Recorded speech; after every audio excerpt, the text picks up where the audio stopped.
छात्रों, इसके पहले वीडियो में हमने वाक्य के दो भेद, उसमें से पहला भेद रचना के अनुसार, उसमें सरल, संयुक्त, मिश्र, ये वाक्य के भेद देखे हैं। इस वीडियो में हम अर्थ के अनुसार वाक्य के जो भेद है, इसके लगभग 8 भेद है।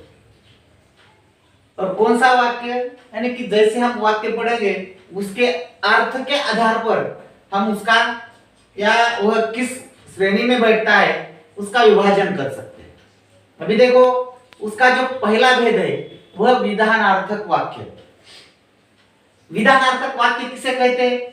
जिस वाक्य से किसी क्रिया के होने का हमें बोध होता है उसे हम विधानार्थक वाक्य कहते हैं। जैसे हम यहां पर एक उदाहरण देखेंगे।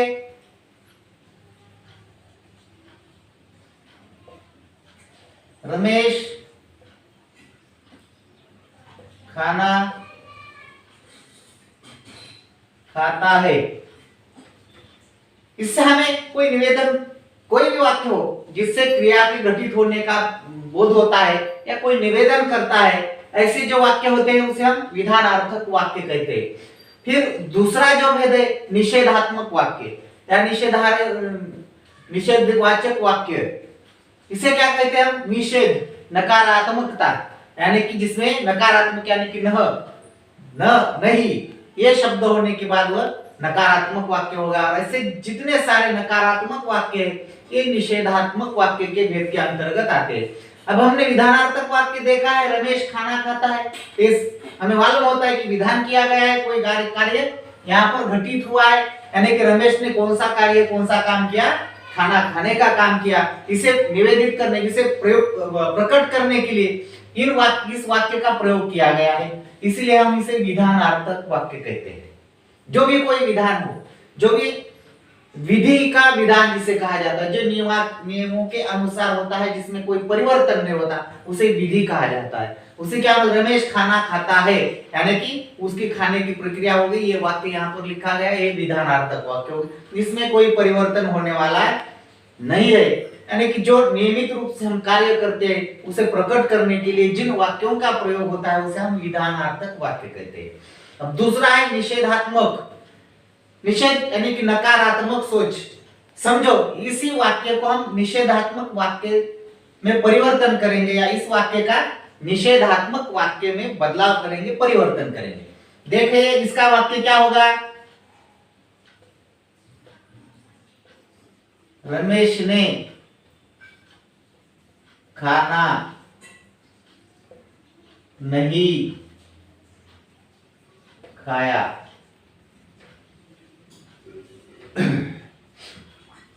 ये सीधा सीधा विधान किया गया है और यहाँ पर नहीं ये शब्द आ गया, यानी कि नकारात्मक सोच हो गई, यानी कि रमेश ने खाना नहीं खाया है। ये दो वाक्यों को आपने समझ लिया होगा। इसमें रमेश खाना खाता है एक वाक्य है, उसके बाद निषेधात्मक या नकारात्मक वाक्य जिसे कहा जाता है उसमें नहीं लगाया गया। जो कोई भी निषेधात्मक वाक्य होगा उस वाक्य में नहीं ये शब्द आएगा ही। उसके बाद आज्ञार्थक वाक्य। इस वाक्य में क्या होता है? किसी को आदेश दिया जाता है, किसी को उपदेश किया जाता है।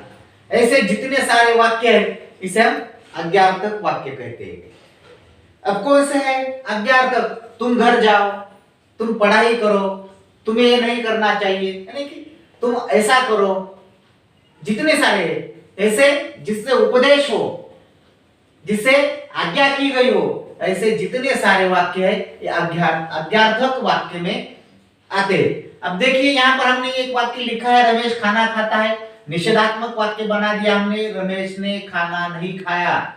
उसके बाद यहाँ पर ये इस शब्द में परिवर्तन आ गया, यानी कि नहीं शब्द आ गया तो नकारात्मक वाक्य हो गया।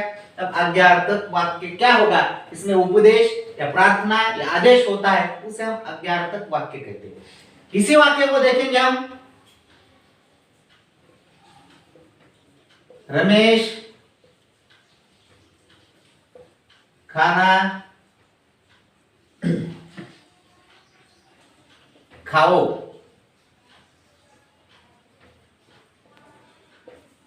आदेश दिया गया है, उपदेश दिया गया है, रमेश खाना खाओ, तुम इधर आओ, पढ़ाई करो, इस प्रकार से भगवान के सामने नतमस्तक हो जाओ, इस प्रकार से जितने सारे आदेश उपदेश के वाक्य होते हैं ये अज्ञार्थक वाक्य के अंतर्गत आते हैं।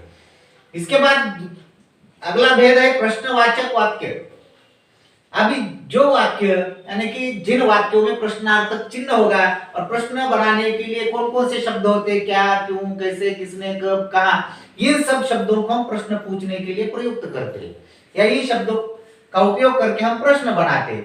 अब परीक्षा में ज्यादा से ज्यादा निषेधात्मक या अज्ञार्थक वाक्य बनाओ, ये बहुतांश रूप से यही प्रश्न पूछा जाता है, या कोई भी वाक्य दिया हो उसका निषेधात्मक वाक्य करो या अज्ञार्थक वाक्य करो, ये परीक्षा में हमें प्रश्न पूछा जाता है। बहुतांश जगह पर या बहुतांश बार ये दो वाक्य बनाने के लिए हमें कहे गए हैं, इसे ध्यान से देखिए। इसके बाद प्रश्नवाचक, ये तो आसान है। क्या होगा इस वाक्य का, प्रश्नार्थक वाक्य या प्रश्नवाचक वाक्य? शब्द देख लो, इसी वाक्य को बनाना है, इससे प्रश्न निर्माण करने के लिए क्या बना सकते हैं? क्या रमेश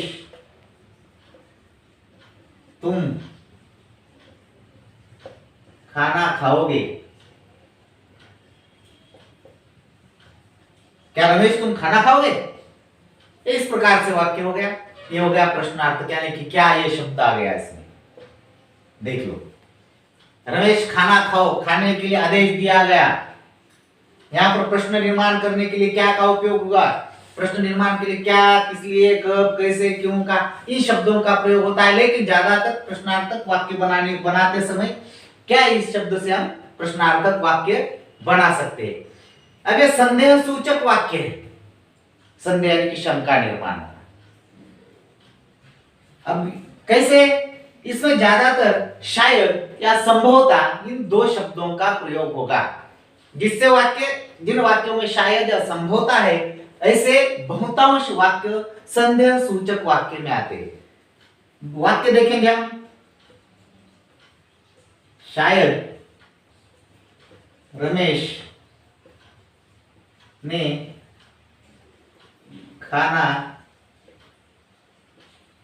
खाया होता। शायद ये शब्द आ गया, आपको पहले ही बता दिया। संदेह में क्या होगा? शायद या संभवता, या यहाँ पे संभवता रमेश ने खाना खाया होता, या संभवता रमेश खाना खाता। ऐसे शब्द, ऐसे वाक्य जिन्हें हम संदेह सूचक वाक्य कहते हैं। अब इसी वाक्य में देखेंगे इच्छावाचक वाक्य। अब इच्छावाचक वाक्य क्या है?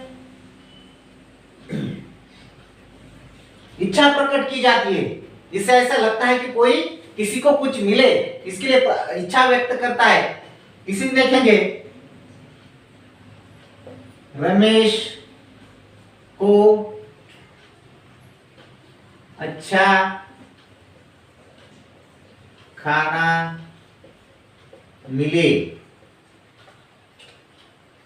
या इससे बहुत सारे वाक्य, रमेश तुम्हारा भला हो, अच्छा हुआ आप सब सही सलामत लौटे। इस प्रकार से इच्छा व्यक्त की जाती, आप सबका भला हो, इस प्रकार के जितने सारे इच्छा व्यक्त की जाती है, लोगों का कल्याण हो, ऐसी भावना व्यक्त हो जाती है, ऐसे वाक्यों को हम इच्छार्थक या इच्छावाचक वाक्य कहते हैं। अब सातवां भेद है विस्मय आदि बोधक अव्यय।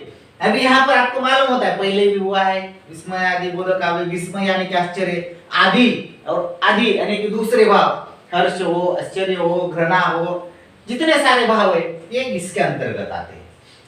अब इससे क्या वाक्य बना सकते हैं हम फिर? क्या इससे वाक्य बना सकेंगे या नहीं? विस्मय आश्चर्य से पूछना है, अरे तुमने खाना खाया? अरे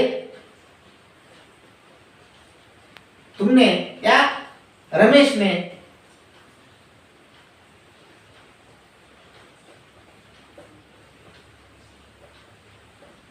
अरे तुमने खाना खाया? इस प्रकार से ये वाक्य हम यहाँ पर बना सकते हैं। अब संकेतवाचक वाक्य, यानी कि इस वाक्य में एक विशेषता होती है, एक वाक्य पर दूसरा वाक्य निर्भर होता है। जैसे संकेत किया जाता है। संकेत करने के लिए पहले एक वाक्य होगा और उसी के आधार पर दूसरा वाक्य कहा जाता है। इसी वाक्य को हम संकेत वाचक में करके देखेंगे।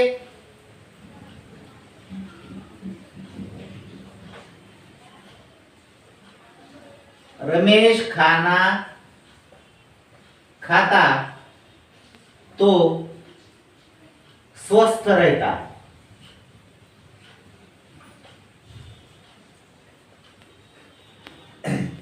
रमेश खाना खाता तो ही स्वस्थ उसका ठीक रहता, वो बीमार नहीं होता, उसको कोई बीमारी नहीं होती, स्वस्थ रह सकता था, वह तंदुरुस्त रहता कह सकते हो। यहाँ पर रमेश खाना खाता तो